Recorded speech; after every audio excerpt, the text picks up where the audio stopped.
L'USS Kelvin est attaquée par un gigantesque vaisseau noir, le Narada, surgi d'une mystérieuse faille temporelle destructrice. George Kirk prend le commandement héroïque de la station Kelvin, alors que sa femme accouche dans l'urgence. Il percute le vaisseau ennemi pour sauver les navettes de sauvetage, sacrifiant sa propre existence. Sur Terre, le jeune Jim Kirk grandit dans la rébellion pure.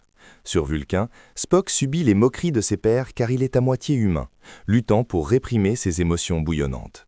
Spock refusa d'intégrer l'Académie des sciences de Vulcain après avoir été insulté sur ses origines. Il choisit Starfleet, un lieu où sa dualité serait acceptée au service d'une mission plus noble.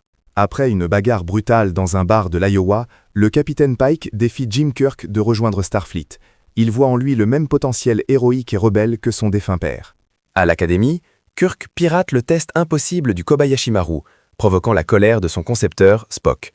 Cette confrontation intellectuelle marque le début d'une rivalité légendaire au sein de l'institution. Un signal de détresse arrive de Vulcain.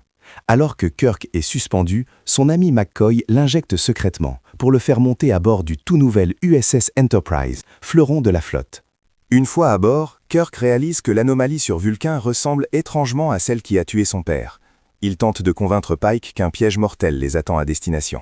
L'Enterprise sort de distorsion pour découvrir un cimetière de débris spatiaux. Le Narada est là, ayant déjà détruit tous les autres navires de la Fédération avec une technologie venue du futur.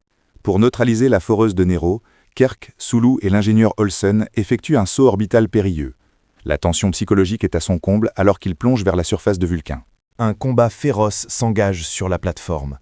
Kirk et Sulu luttent contre les gardes de Nero, pendant que la foreuse atteint le noyau de la planète, libérant la terrifiante matière rouge. La matière rouge crée une singularité au cœur de Vulcain.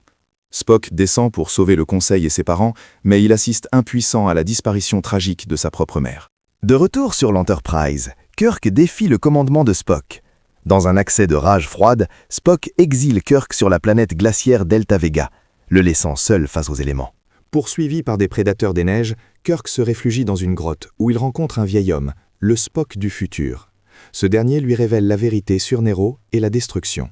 Spock explique que dans le futur, son échec à arrêter une supernova a causé la destruction de Romulus.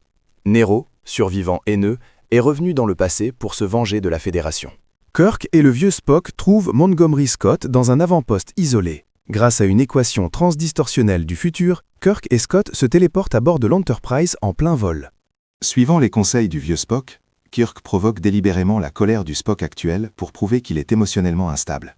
Spock cède le commandement après avoir perdu son calme légendaire.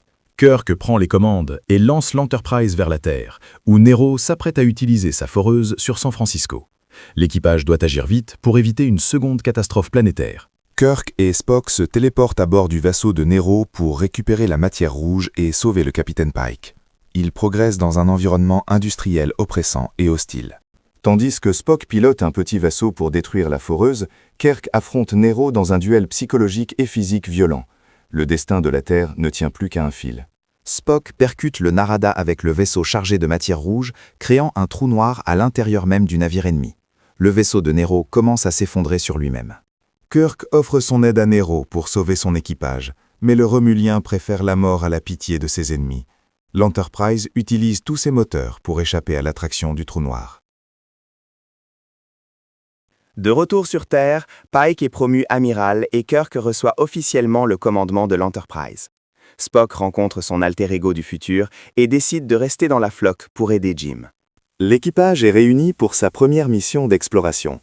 Kirk donne l'ordre de passer en distorsion, lançant le navire vers l'inconnu pour une aventure qui durera l'éternité. Pensez-vous que Kirk méritait d'être promu capitaine aussi rapidement? Abonnez-vous pour plus de récapitulatifs épiques.